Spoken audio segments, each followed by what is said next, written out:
Well, another medical condition that can be life-changing is PTSD, otherwise known as post-traumatic stress disorder. It's estimated that 1 in 10 people in the UK are affected by it at some point, and it often causes severe panic attacks, nightmares and even flashbacks. It's something that 𝐏𝐬𝐲𝐜𝐡 𝐅𝐸𝐬 has experienced after being stabbed at a party 14 years ago. But it's not always physical trauma that can leave a lasting mental effect. Violent crime is on the rise, with over 2 million offences recorded in England and Wales in the year ending September 2022.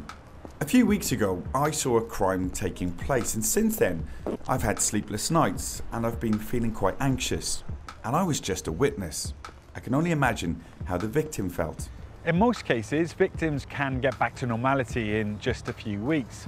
But when someone can't, that's when they may be diagnosed with PTSD. It's thought that as many as 30% of victims may develop PTSD. Among them is 𝐏𝐬𝐬𝐜𝐡 𝐅𝐸𝐬.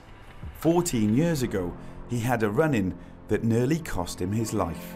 Just at a party, and then left the party, went back to another house party, and an argument continued from the bar. A knife was pulled, and I sort of laughed it off. I was like, there's no way someone's going to stab me. I'm just sort of quite blasé about it, and I got stabbed. The stabbing itself is a horrific pain, but the fear of not knowing what's happening inside when you're stabbed is even more worse, so you sort of have a panic attack. You don't know whether you're going to survive because you don't know what damage is done inside. So for me, missed my heart by millimetres, went into my lung cavity, but obviously punctured my lung.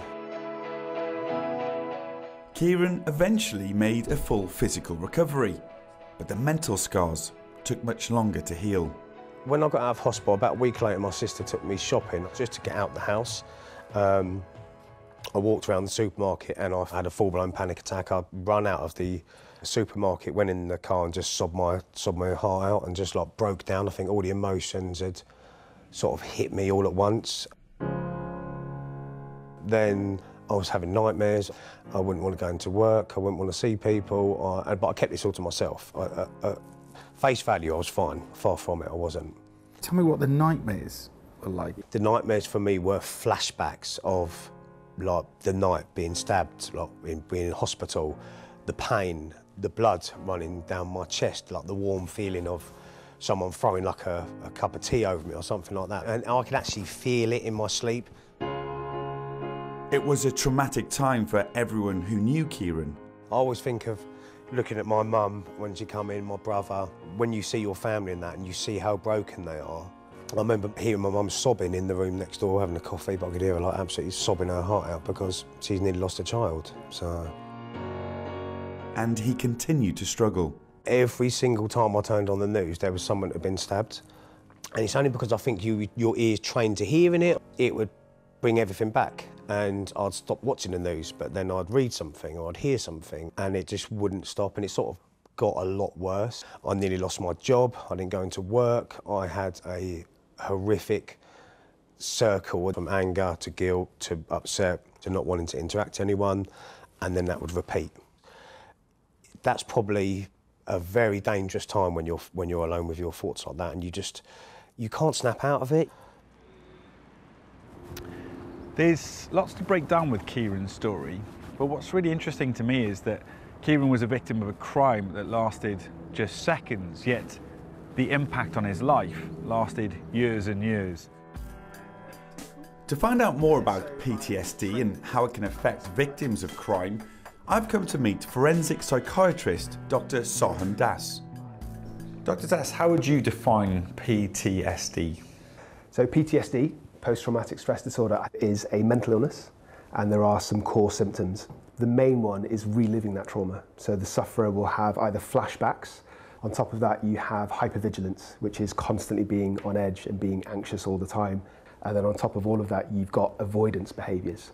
So somebody with true PTSD will intentionally avoid reminders or situations. So they might not go to that physical, geographical location where it happened, or they might avoid conversations or TV programs, any kind of trigger for that event. I witnessed a pretty bad crime a couple of weeks ago. I'm not saying I have PTSD at all, based on what you've just explained there, but for sure not sleeping for a couple of weeks, worried. What's that then? Right now, I define that as a normal emotional reaction, so that hasn't, in my view, crossed the line for a mental illness. I think it's quite natural for people to feel worried and concerned when something's happened to that, especially near to the place that they've lived. But if it was to continue for weeks, for months, to the point that you were obsessing over it, that you couldn't function, you couldn't get on with the ordinary life, then maybe it is treading the line into a mental illness. It could be like an anxiety disorder. Dr. Das says the first step in dealing with any trauma is to process it, then ask for help. I think that a lot of people, especially men, struggle to do that. We have this kind of stoic nature, and a lot of people feel they just have to move on. There are lots of treatments available, so there are specific types of therapy that help you process that trauma. And there are also antidepressants. Is there anything outside of that, on any level, day to day, lifestyle, that can help you just deal with it, if that makes sense, to be able to get on with life? Sure, absolutely. I think similar to most mental disorders or emotional problems, distraction always helps. So doing things in your life that bring you fun, whether that is exercise, listening to music, seeing friends. I think people that suffer from trauma tend to become quite withdrawn and isolate themselves, which is the worst thing you can do. For Kieran, opening up to a friend and speaking to his doctor helped break through that isolation. And eventually, he was able to make a full recovery. I sit here today and thank the Lord that I am here. I'm grateful. That time I was angry, I was bitter, I was emotionally ruined, I was a mess. I have 2 young kids now, and I feel I'm one of the lucky ones. So it does pain me when I hear stories in the news. Other stabbings and that, it's brutal. I heard 2 weeks ago, 15 and a 16-year-old, they're children really, and they've been stabbed. They weren't lucky, so...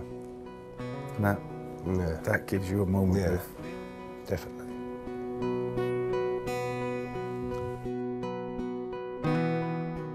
So this happened 14 years ago.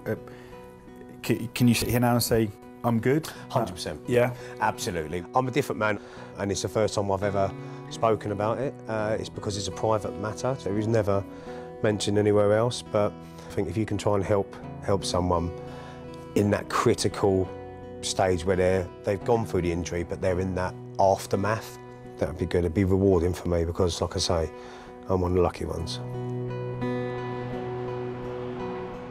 When someone goes through a traumatic experience, the tendency is to try and move forward as quickly as possible, to brush it aside, but in most cases, this isn't possible. So seeking professional help can give people the tools they need to be able to move on with their lives.